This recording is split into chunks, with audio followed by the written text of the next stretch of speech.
Hi viewers, welcome to coffee with CXO.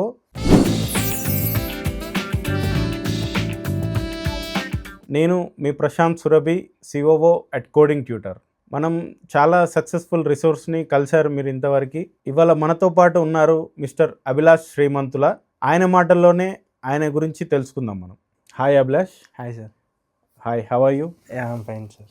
మీరు ఎలా ఉన్నారు సార్? బాగున్నాను. Abhilash, introduce yourself to the audience. Hi, I'm Abhilash Shrimantula and I have graduated in the year 2024. I am from Huzurabad, Jamikunta, and after my graduation I have joined in the coding tutor. Jammikunta me proper Warangal దగ్గర. Yeah, sir. మీ parents ఏం చేస్తుంటారు? Daddy అక్కడ farming చేస్తారు sir, agriculture ఉంది, and ఒక చిన్న business ఉంది sir, business చూసుకుంటాడు. ఓకే. ఒక తమ్ముడు ఉన్నాడు. తమ్ముడు ఇంకా గ్రాడ్యుయేషన్ కంప్లీట్ అయిందా? నో సార్, తమ్ముడు ఇప్పుడు 4th year, BTech 4th year ఇక్కడ హైదరాబాద్లోనే చదువుతున్నాడు. BTech 4th year. తనేంటి, నువ్వు ఈసీ అని విన్నాను. యా, తనేం తీసుకున్నాడు? నేను అప్పుడు కొంచెం ఫైనాన్షియల్ ప్రాబ్లమ్స్ వల్ల ఈసీ తీసుకున్నాను సార్. తమ్ముడు ఇప్పుడు సిఎస్సి చదువుతున్నాడు, కంప్యూటర్స్. కంప్యూటర్ సైన్స్ చదువుతున్నాడు. ఓకే. నువ్వు ఈసీ నుంచి గ్రాడ్యుయేట్ అయ్యి బయటకు వచ్చావు. వచ్చిన తర్వాత సాఫ్ట్వేర్ ఇంజనీర్ అవుదాం అనుకున్నావా, లేకపోతే ముందే? అంటే బీటెక్లో జాయిన్ అయ్యేటప్పుడు కొంచెం నాకు ఎంసెట్లో సీట్ రాలేదు sir first. Okay. So EAMCET అయిపోయిన తర్వాతకి మంచి బీటెక్ కాలేజ్లో జాయిన్ అవ్వాలంటే డొనేషన్ ఉంటుండే, డొనేషన్ పేయాల్సి వస్తుండే, ఎక్కువ అమౌంట్ పేయాల్సి వస్తుండే. సో నేను ఈసీలో జాయిన్ అయిపోయిన అప్పుడు ఈసీలో జాయిన్ అయిపోయిన తర్వాత. కానీ నీకు ముందే ఉండే కంప్యూటర్స్, నేను సాఫ్ట్వేర్ ఇంజనీర్ కావాలని నీకు ముందే అనుకున్నా? ఉంది సార్. సిఎస్సిలో జాయిన్ అయితే ఖచ్చితంగా సాఫ్ట్వేర్ ఇంజనీర్ అవ్వచ్చు అని అనుకున్నాను సార్.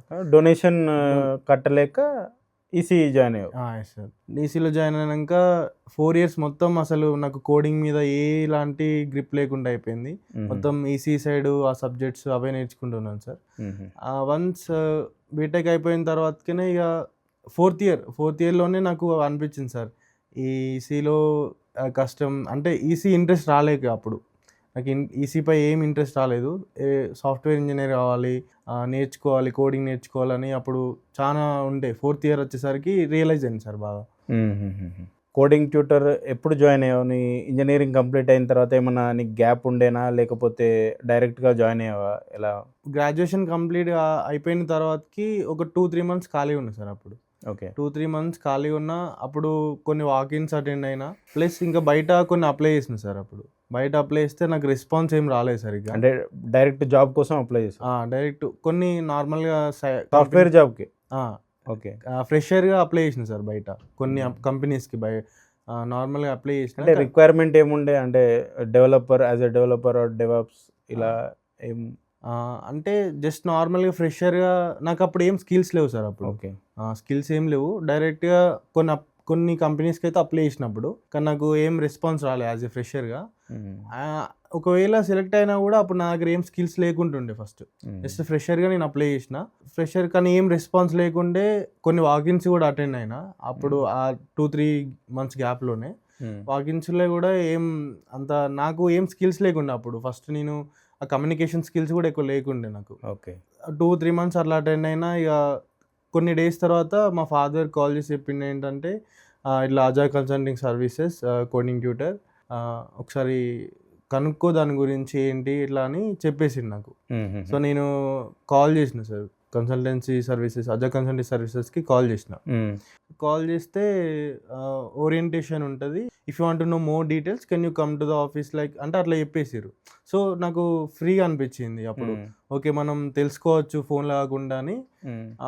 ఇన్ పర్సన్ వచ్చి ఆఫీస్లో డైరెక్ట్ ఏం జరుగుతుంది ఇక్కడ, ఫ్లోర్ ఎలా ఉంది, ఏంటి, నిజమేనా కాదా అని తెలుసుకోవడానికి మేము ఎవరినైనా కూడా డైరెక్ట్గా ఆఫీస్ రమ్మంటాం.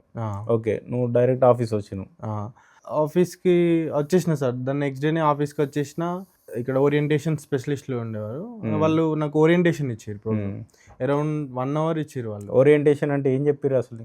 ఓరియంటేషన్ అంటే కోడింగ్ ట్యూటర్ ఎలా పనిచేస్తుంది ఫస్ట్, అంటే కోడింగ్ ట్యూటర్ అంటే ఏంటిది, కోడింగ్ ట్యూటర్లో జర్నీ ఎలా ఉంటుంది, కోడింగ్ ట్యూటర్ అంటే ఎవరు మనకు చెప్తారు, మనకి ఎవరు టీచ్ చేస్తారు కోడింగ్, ఎవరు చెప్తారు? మరి ఎవరు కోడింగ్ ట్యూటర్స్ అంటే ఎవరు? ఇన్ని రోజులు నువ్వు ఉన్నావు కదా, నువ్వు చెప్పు, కోడింగ్ ట్యూటర్స్ అంటే ఎవరు? ఇప్పుడు కోడింగ్ ట్యూటర్స్ అంటే ఎవరైతే బయట మార్కెట్లో ఎక్స్పీరియన్స్ పర్సన్స్ ఉంటారో, ఆ ఎక్స్పీరియన్స్ పర్సన్స్కి వాళ్ళకి రియల్ టైం నాలెడ్జ్ ఎక్కువ ఉంటుంది. ఎందుకంటే వాళ్ళు ప్రాజెక్ట్స్ చేసి వాళ్ళంత ఎక్స్పీరియన్స్ ఉన్నాయి కాబట్టి వాళ్ళకి రియల్ టైం నాలెడ్జ్ ఎక్కువ ఉంటుంది. సో వాళ్ళు వచ్చి మాకు టీచ్ చేస్తుండే సార్. అంటే Okay. బయట మార్కెట్‌లో ప్రొఫెసర్ కాకుండా ఏదో లెక్చరర్స్ కాకుండా బయట మార్కెట్‌లో పనిచేస్తున్న వాళ్ళు మాకొచ్చి టీచ్ చేస్తుండే. వాళ్ళు ఆల్రెడీ ఇండస్ట్రీలో ప్రాజెక్ట్స్ మీద వర్క్ చేసిన వాళ్ళు ఆ ఎక్స్పీరియన్స్ తోని వచ్చి మీకు టీచ్ చేస్తే మీకు ఆ కంఫర్ట్ ఉండేది, సార్. తొందరగా నేర్చుకునేవాళ్ళు. Yes. ఓకే, మరి ఇక్కడ కోడింగ్ ట్యూటర్స్ వచ్చి చెప్తారని అన్నారు. మరి నీకు టైం ఇంటర్న్‌షిప్‌కి టైం ఎంత అని చెప్పారు?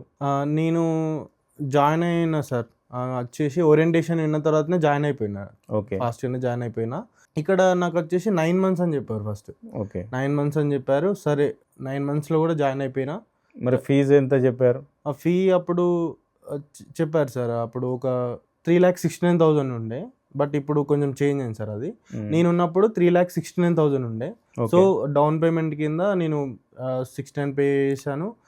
బ్యాంక్ లోన్ తీసుకున్నాను sir. Okay, bank loan opt చేసుకున్నాను. ఆ. ఎందుకంటే అప్పుడు డొనేషన్ కట్టడానికి డబ్బులు లేవన్నావు. ఇప్పుడు మళ్ళీ 3,69,000 నువ్వు చార్జ్ చేయంగా కూడా వచ్చి జాయిన్ అయినావు అంటే బ్యాంక్ లోన్ ఆప్ట్ చేసి. Yes. బ్యాంక్ లోన్ ఎట్లుండే అంటే ఫస్ట్ 69 కట్టాను, మంత్లీ ఎంత పే చేస్తుండే నువ్వు ఈఎంఐ? బ్యాంక్ లోన్ తీసుకున్న తర్వాతకి మంత్లీ 12,500 అట్లా పే చేస్తుండే సార్. ఓకే. నీకేమైనా శాలరీ వచ్చిందా ఈ 9 మంత్స్ ఇంటర్న్షిప్లో? సార్ ఎవ్రీ మంత్ నేను ఎప్పుడైతే జాయిన్ అయిన నుంచి నాకు ఎవ్రీ మంత్ 10,000 బేస్ శాలరీ వచ్చేసింది సార్. ఇక్కడ ఓరియంటేషన్ విన్నాక అసలు ఏం నమ్మకం వచ్చింది? నువ్వు అంత అమౌంట్ కట్టడానికి ఎట్లా రెడీ అయిపోయినావు? నేను ఓరియంటేషన్ విన్నప్పుడు నాకు చాలా క్లారిటీ ఎక్స్ప్లెయిన్ చేశారు సార్ ఫస్ట్. ఓకే. స్టార్టింగ్ నుంచి ఎండింగ్ వరకు ఆ కాన్సెప్ట్, కోడింగ్ ట్యూటర్ అనే కాన్సెప్ట్, ఆ ఫ్లో, అందులో ఏమేమి ఉంటాయి అన్నీ ఎక్స్ప్లెయిన్ చేశారు సార్. అప్పుడు నాకు కాన్ఫిడెన్స్ వచ్చింది. అంటే నేర్చుకున్న తర్వాతకి మనం స్కిల్స్ బిల్డ్ చేసుకొని ప్రాజెక్ట్స్కి వెళ్ళలేకపోతే బయట క్లయింట్ లొకేషన్ కూడా వెళ్ళొచ్చు అన్న నమ్మకం వచ్చి నేను మనీ పే చేసి బ్యాంక్ లోన్ తీసేసుకున్నాను సార్. ఓకే, ఇదంతా ప్రాసెస్ నీకు నచ్చి నువ్వు జాయిన్ అయినప్పుడు నువ్వు ఇంతకుముందు నాకు చెప్పినావు అసలు ట్రయల్ పీరియడ్ లేకుండా ఫస్టే అమౌంట్ కట్టినావు. సార్ అసలు నాకు తెలిసి మేము ట్రయల్ పీరియడ్ లేకుండా ఎవరికి జాయినింగ్ తీసుకోలేదు. అంటే స్టార్టింగ్ నువ్వు వచ్చినప్పుడు యాక్చువల్లీ ట్రయల్ పీరియడ్ లేకుండా. అప్పుడు లేదు సార్. అప్పుడు స్టార్టింగ్ అప్పుడు ఉంటుండే, అప్పుడే వచ్చిన. సో అప్పుడు ట్రయల్ పీరియడ్ లేకుండే. ట్రయల్ పీరియడ్ లేకుండా నీకు అంత నమ్మకం కలిగిందంటే గ్రేట్. అసలు యాక్చువల్లీ ఇవాళ రేపు ఏమవుతుందంటే, నిన్న మొన్న కూడా రీసెంట్గా న్యూస్ పేపర్లో ఇక్కడ చూశాను నేను, 400 పీపుల్ని 3 lakh రూపీస్ ఏదో కట్టించుకొని మోసం చేశారని వచ్చింది. రీసెంట్గానే చూశాను. మాదాపూర్ ఏదో ఆఫీస్ అని అన్నారు, ఏదో టెక్నాలజీస్ అని చెప్పారు. ఈ టైంలో ఇంత మోసాలు జరుగుతున్నాయి, ఇట్లా కంపెనీలు బోర్డు తిప్పేస్తున్నారు, సాఫ్ట్వేర్ కంపెనీలు అని వస్తున్నది. అయినా కూడా నువ్వు ట్రస్ట్ చేయడానికి అంత స్ట్రాంగ్ ఇక్కడ ఏమనిపించింది అని నాకు కరెక్ట్ రీజన్ చెప్పు నువ్వు. సార్ ఎప్పుడైతే నేను ఓరియంటేషన్ తీసుకున్న తర్వాతకి నేను ఫిక్స్ అయిపోయాను సార్. ఫస్ట్ ఫ్రెషర్గా జాబ్ రాదు ఫస్ట్. అది బేసిక్గా అంటే మా సిఇఓ గారు ఫణిరాజ్ సార్ అందరికీ చెప్తున్న విషయం, కాలేజ్ గ్రాడ్యుయేట్ అయిపోయినాక మీకు ఐదర్ కంపెనీ తీసుకొని మిమ్మల్ని ట్రైన్ చేయాలి. ఫస్ట్ థింగ్, వాళ్ళ ప్రాజెక్ట్స్లో వర్క్ చేయడానికి ఫస్ట్ వాళ్ళైనా 6 months ట్రైన్ చేయాల్సిందే. అక్కడ ఒకవేళ ఆపర్చునిటీ లేకపోతే ఇట్లా మీరు వేరే టెక్నాలజీ నుంచి వచ్చినా ఎక్కడి నుంచి వచ్చినా కూడా మీ అందరినీ ఎంప్లాయ్మెంట్ కల్పించాలి, సాఫ్ట్వేర్ ఎంట్రీ దొరకాలి మీకు అనేది ఆయన పెట్టింది కోడింగ్ ట్యూటర్ అనే ప్లాట్ఫామ్ దీనికోసం. అయితే ఆయన చెప్పేది అదే, కాలేజెస్లో మీకు థియరిటికల్ నాలెడ్జ్ తప్ప ప్రాక్టికల్గా ఉండదు అని. కరెక్టేనా? అవును సార్. కాలేజీలో ప్రాక్టికల్ నాలెడ్జ్ అస్సలే ఉండదు సార్. ఆ థియరిటికల్ నాలెడ్జ్ కూడా ఎగ్జామ్స్ వల్ల ఆ థియరిటికల్ నాలెడ్జ్ కొంచెం వచ్చేస్తారు అంతే. సో ఫ్రెషర్గా ఫస్ట్ జాబ్స్ లేవు సార్ బయట. ఎందుకంటే ఫ్రెషర్గా అప్పుడు థియరిటికల్ నాలెడ్జ్, ఆ ఎక్స్పీరియన్స్ ఉండదు. సో ఫ్రెషర్గా జాబ్స్ లేవు. సో నేను డిసైడ్ అయిపోయాను సార్, ఇక ఎలా అయినా సరే కోడింగ్ నేర్చుకోవాలి, సాఫ్ట్వేర్ ఇంజనీర్ నేర్చుకోవాలని ఫిక్స్ అయ్యాను. మా పేరెంట్స్ కాల్ చేసి నేను కూడా సేమ్ ఎక్స్ప్లెయిన్ చేశాను. ఓరియంటేషన్లో నాకైతే ఏమైతే చెప్పారో మా ఫాదర్కి నేను మొత్తం డీటెయిల్గా ఎక్స్ప్లెయిన్ చేసిన. ఫాదర్ ఓకే అనేసారు. నేను ఇక ఓకే అనేసిన, జాయిన్ అయిపోయాను సార్ అప్పుడే. అయితే అప్పుడు మీ ఫాదర్ వచ్చిరా ఇక్కడికి? వచ్చింది సార్. మీ ఫాదర్ వచ్చి Father వచ్చి ఫణిరాజ్ సార్ని కలిశారు. కలిసిర్రు. ఫణిరాజ్ సార్ని కలిస్తే ఒకసారి అంటే ఆ నమ్మకం వస్తుంది. పేరెంట్స్ మేము జనరల్గా పేరెంట్స్ని రమ్మనేది అందుకే, ఎందుకంటే ఇన్వెస్ట్మెంట్ పెట్టేది వాళ్ళే మీకు. అవును సార్. ఇంజనీరింగ్లో ఇంత ఇన్వెస్ట్ చేసి మళ్ళీ ఇన్వెస్ట్మెంట్ పెట్టాలంటే వాళ్ళు చాలాసార్లు ఆలోచిస్తారు, అవును సార్. ఇంత అమౌంట్ పెట్టాలంటే వర్తా కాదా అనేది. నీకు ఎట్లా అనిపించింది? అంత అమౌంట్ పే చేసి ఇక్కడ జాయిన్ అయ్యావు కదా, ఇక్కడ టెక్నికల్గా మరి నువ్వేం నేర్చుకున్నావు, నీ కాన్ఫిడెన్స్ ఏంటి? నేను అమౌంట్ పే చేశాను సార్. అంత అమౌంట్ హెవీ అమౌంట్ అయినా కూడా నేను పే చేశాను సార్. ఎందుకంటే నాకు నమ్మకం ఉండే సార్. నేను ఓకే 9 మంత్స్ నేను నేర్చుకొని తర్వాత నేను సంపాదించుకుంటా అని నమ్మకం ఉండే. కానీ ఎప్పుడైతే నేను పే చేసి జాయిన్ అయిపోయానో అప్పటి నుంచి డే 1 నుంచి కంటిన్యూస్గా లెర్నింగ్ చేస్తుంటాను సార్. కంటిన్యూస్గా నేను నా స్కిల్స్ పెంచుకుంటున్నాను. కోడింగ్ ట్యూటోరియల్ దగ్గర నుంచి కానీ, సెల్ఫ్ లెర్నింగ్ కానీ, ఎక్స్ప్లోర్ చేయడం కానీ, డిఫరెంట్ టెక్నాలజీస్ మీద చాలా నేర్చుకున్నాను సార్. కోడింగ్ దగ్గర నుంచి వెళ్ళి టీమ్ దగ్గర నుంచి వెళ్ళి బయట కార్పొరేట్ ఆఫీస్ ఎట్లా ఉంటాయి, మనం ఆ ఎన్వైరన్మెంట్లో ఎట్లా ఉండాలనేది నేర్చుకున్నాను సార్. నువ్వు ఫస్ట్ నుంచి చెప్పంది ఒక విషయం ఉంది, అసలు నువ్వు ఏ టెక్నాలజీలో జాయిన్ అయ్యావు కోడింగ్ ట్యూటర్లో? అంటే ముందు నుంచి వెళ్ళి బీటెక్ 4th ఇయర్ నుంచి వెళ్ళి నేనేమనుకున్నా అంటే పైథాన్ ఈజీగా ఉంటుందని బయట ఒక టాక్ ఉంటుండే సార్. కానీ పైథాన్ నాకు ఈజీ ఉంటానా కూడా నేను జావా తీసుకున్నాను సార్. ఫస్ట్ జావా తీసుకున్న రీజన్ ఏంటంటే కొంచెం హార్డ్ ఉంటుంది అంటారు, plus ever green sir Java. అప్పుడు ఎక్స్ప్లోర్ ఆపర్చునిటీస్ ఎక్కువ ఉంటాయి, డెవలప్ కావడానికి ఛాన్సెస్ ఎక్కువ. అవును సార్. సో జావా టెక్నాలజీ చూస్ చేసుకున్నా, ముందు నుంచే జావా టెక్నాలజీ చూస్ చేసుకున్నా సార్. ఓకే, ఎవరైనా సజెస్ట్ చేసిరా, నువ్వే చూస్ చేసుకున్నావు? నేనే చూస్ చేసిన. అంటే నా ఫ్రెండ్ జావా మీద ఉంటుండే, సో నేను కూడా జావా మీద మంచిగా ఫ్యూచర్ ఉంటుంది, మంచి స్కోప్ ఉంటుందని జావా టెక్నాలజీ. హార్డ్ అయినా జావానే చూస్ చేసుకున్నావు, కంప్యూటర్ సైన్స్ బ్యాక్గ్రౌండ్ కాకపోయినా కూడా? అంతే సార్, జావానే చూస్ చేసుకున్నాను. ఓకే, అది అంటే గ్రేట్. అది అంటే ఎవరు కూడా కంప్యూటర్ బ్యాక్గ్రౌండ్ కాకపోతే వాళ్ళు కొంచెం ఆలోచిస్తారు. అవును సార్, జావాకి వెళ్ళడానికి. అవును సార్. వాళ్ళకి ఏం చెప్పాలనుకుంటున్నావు నువ్వు? మరి జావా చూస్ చేసుకోమంటున్నావా, లేకపోతే ఈజీ ఉంటుంది పైథాన్కి వెళ్ళమంటున్నావా? ఇప్పుడున్న సిచ్యువేషన్లో అయితే జావా చూస్ చేసుకోమని చెప్తా సార్. ఎందుకంటే జావా టెక్నాలజీ అనేది ఎవర్ గ్రీన్ సార్. మరి ఇంకా 10 years అయినా, ఇంకా 20 years అయినా, ఏదైనా ఎన్ని సంవత్సరాలు అయినా కూడా టెక్నాలజీ అలానే ఉండిపోతుంది సార్. దాని స్కోప్ దానికే ఉండిపోతుంది. ఓకే, జావా చూస్ చేసుకోమంటున్నావు. హార్డ్ వర్క్ చేయాలి, జావాకి అయితే కంటిన్యూస్ లెర్నింగ్ ఉండాలనేది నీకు అర్థమైన విషయం. ఇప్పుడు అదే మనం 9 months గురించి మాట్లాడుకుంటున్నాం. 9 monthsలో నీకు అంటే మేము ఫస్ట్ ప్రామిస్ చేసేది ఫస్ట్ 6 months మీరు సబ్జెక్ట్ మీద గ్రిప్ తెచ్చుకోండి, నేర్చుకోండి, కంటిన్యూస్ లెర్నింగ్ అండి. అండ్ లాస్ట్ 3 months మేము R&D అని చెప్తాం. నువ్వు R&Dలో చేసావా? సార్ నేను వన్స్ 9 months కంప్లీట్ అయిపోయానే ఫస్ట్ బ్యాచ్లో నేను R&Dలో జాయిన్ అయ్యాను సార్. ఓకే, R&D అనే కాన్సెప్ట్ రాగానే ఫస్ట్ నేనే జాయిన్ అయ్యాను సార్ నా టీంలో. ఓకే, R&Dలో జాయిన్ అయిన తర్వాత ఇంకా చాలా బెటర్ అనిపించింది సార్ నాకు. అంటే ట్రైనింగ్ తర్వాత R&Dకి వచ్చి ఆ R&D కాన్సెప్ట్ని మళ్ళీ ప్రాజెక్ట్స్ చేయడం నాకు. R&Dలో ఏం చేస్తారు యాక్చువల్గా? R&Dలో ఏంటంటే ప్రాజెక్ట్స్ ఉంటాయి సార్, చాలా పైప్లైన్లో చాలా ప్రాజెక్ట్స్ ఉంటాయి. నువ్వు ఏ ప్రాజెక్ట్ పైన వర్క్ చేసావు? నేను చేసిన ప్రాజెక్ట్ వచ్చేసి ఎంఫిట్, my first IT job sir. ఎంఫిట్ అంటే ఏంటంటే మన ఈ కోడింగ్ ట్యూటర్ అనే కాన్సెప్ట్ని, ఫ్లోని మొత్తం, అంటే స్టార్టింగ్ ఫస్ట్ నుంచి వెళ్ళి ఎండింగ్ వరకు ఆ ఫ్లోని మొత్తం మేము ఆటోమేట్ చేస్తాం సార్. మొత్తం ఈ మాన్యువల్ ప్రాసెస్ ఏం లేకుండా అంత ఈ పేపర్ వర్క్. నీలాగా ఒక పర్సన్ వచ్చి కోడింగ్ ట్యూటర్లో జాయిన్ కావాలంటే ఫస్ట్ ఓరియంటేషన్ వినడం, ఇట్లా ఆ స్లాట్ బుక్ చేసుకోవడం కానుంచి ఎండ్ వరకు మొత్తం కంప్లీట్ ప్రాసెస్, ఈ ఫీజ్ పేమెంట్ కానీ ఇవన్నీ ప్రాసెస్ అన్నీ మీరు ఒక అప్లికేషన్ డెవలప్ చేస్తారు. Exactly sir, same appointments, orientation అన్నీ మేమంతా ఆటోమేట్ చేసేస్తాం సార్ మొత్తం ఆ ప్రాజెక్ట్. నీకు ఆ ప్రాజెక్ట్ చేసావు కదా, దాని త్రూ నీకు వచ్చిన కాన్ఫిడెన్స్ ఏంటి అసలు? అంటే మీ ఫ్రెండ్స్ని ఎవరైనా కనుక్కున్నావా, ఇట్లా ఎవరైనా ప్రాజెక్ట్ చేసిండ్రా, అంటే నీకున్న ఎక్స్పీరియన్స్ బట్టి? నేను నా ఫ్రెండ్స్ ఉన్నారు సార్, వాళ్ళు ప్రాజెక్ట్స్ చేసిరంటే అది ఆ ఇన్స్టిట్యూషన్లో కానీ, ఇన్స్టిట్యూట్లో కానీ, లేకపోతే కాలేజెస్లో కానీ చిన్న ప్రాజెక్ట్ చేసిరు. కానీ ఈ ప్రాజెక్ట్స్ అయితే ఎవరు చేసి ఉండరు సార్, చేయలేదు సార్ నా ఫ్రెండ్స్. ఇంకో డిఫరెన్స్ ఏంటి అసలు ఇన్స్టిట్యూట్స్కి? ఇక్కడ నువ్వు ఇంతకుముందు ఇన్స్టిట్యూట్స్ అన్నావు కదా, ఇన్స్టిట్యూట్స్కి కోడింగ్ ట్యూటర్కి డిఫరెన్స్ ఏంటి?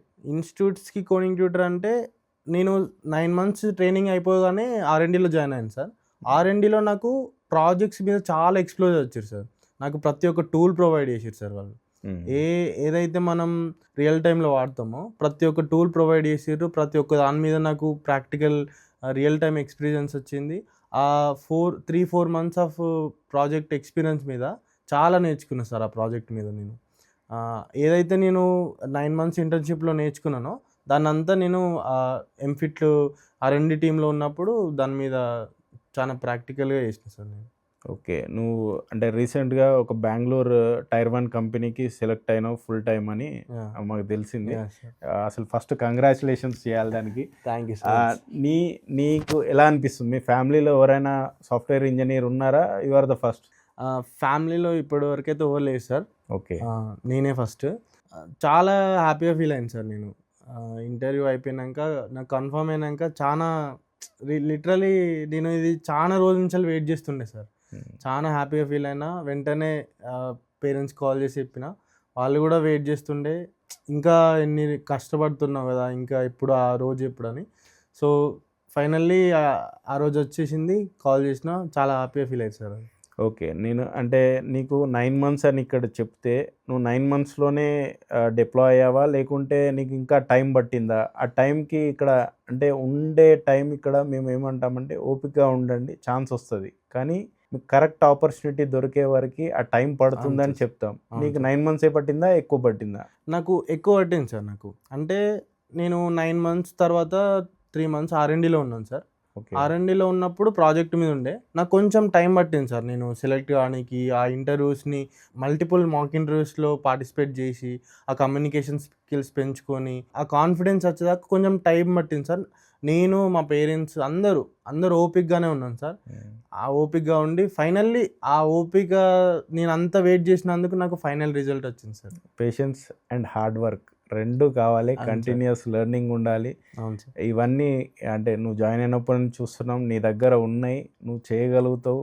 మేబీ కొంచెం డిలే అయింది. కాకపోతే మంచి ఆపర్చునిటీ వచ్చింది. Yes, tyre sir. 1 కంపెనీలో సెలెక్ట్ అయ్యావు. Yes sir. Once again congratulations. Thank you sir. Thank you so much. నువ్వు నీ ఎక్స్పీరియన్స్ అంటే కోడింగ్ ట్యూటర్‌లో జాయిన్ అవ్వాలి అనుకునే వాళ్ళకి ఏం చెప్దాం అనుకుంటున్నావు వ్యూవర్స్‌కి? మీరు వన్స్ ఐటీ ఇండస్ట్రీకి ఎంటర్ కావాలనుకున్నప్పుడు, మీకు స్కిల్స్ కావాలనుకున్నప్పుడు కోడింగ్ ట్యూటర్‌లో జాయిన్ అయ్యి, మీరు ఏదైతే నేర్చుకోవాలనుకుంటున్నారో, ఆ స్కిల్స్‌ని మీరు ఆ 9 మంత్స్ పీరియడ్‌లో నేర్చుకొని, ఆ ప్రాక్టికల్ ఎక్స్పీరియన్స్ తెచ్చుకొని, ఆ రియల్ టైమ్ ఎక్స్పీరియన్స్ తెచ్చుకొని, ఖచ్చితంగా ఓపికగా ఉంటే మంచి ఆపర్చునిటీ వస్తాయి. ఎప్పుడైతే మీరు ఆ 9 మంత్స్ ట్రైనింగ్, ఆ కోడింగ్ ట్యూటర్‌లో జాయిన్ అవుతారో, ఖచ్చితంగా మీకు మంచి ఆపర్చునిటీస్ వస్తాయి. జాయిన్ అవ్వండి. సో, నేనేం చెప్పాలనుకుంటున్నా అంటే, ఎవరైతే మీరు లైఫ్‌లో సాఫ్ట్‌వేర్ ఇంజినీర్ కావాలనుకుంటున్నారో, మీరు ఐటీలో ఎంటర్ కావాలనుకుంటున్నారో, మీరు కోడింగ్ ట్యూటర్‌లో జాయిన్ అయ్యి, ఆ 1 ఇయర్ పాటు మీరు కష్టపడి, మీరు సాఫ్ట్‌వేర్ ఇంజినీర్ అయ్యే ఆపర్చునిటీస్ మీకున్నాయి. లేట్ చేయకుండా ఎప్పుడైతే మీరు అనుకుంటున్నారో అప్పుడే జాయిన్ అవ్వండి. కోడింగ్ ట్యూటర్‌లో జాయిన్ అయ్యి మీరు సాఫ్ట్‌వేర్ ఇంజినీర్ కండి. అభిలాష్, నేను ఇంకో విషయం అడుగుదాం అనుకుంటున్నా. సరే. అంటే నువ్వు నిన్న నీకు అక్కడ బెంగుళూరులో కన్ఫర్మ్ అయినాక ఫణి సార్‌ని వచ్చి కలిసావట. ఫణి సార్‌కి ఏం చెప్పినావు? వన్స్ బెంగుళూరులో కన్ఫర్మ్ అయిన తర్వాత ఫన్నీ సార్ వచ్చి కలిసిన సార్. అరౌండ్ 30 మినిట్స్ మాట్లాడారు నాతోటి. అదే 30 మినిట్స్ మాట్లాడినావని తెలిసింది. ఏం మాట్లాడావు? అంటే నేను ఇన్ని రోజులు ఫన్నీ సార్ తోటి కలిసి పనిచేసినందుకు గానీ, ఫన్నీ సార్ గైడెన్స్ వల్ల ఇంత దూరం వచ్చినందుకు నాకు చాలా హ్యాపీ అనిపించింది. సో, నేను అదే సార్‌కి ఎక్స్‌ప్రెస్ చేసిన. నా మనసులో ఏముందో సార్‌కి ఎక్స్‌ప్లెయిన్ చేసిన.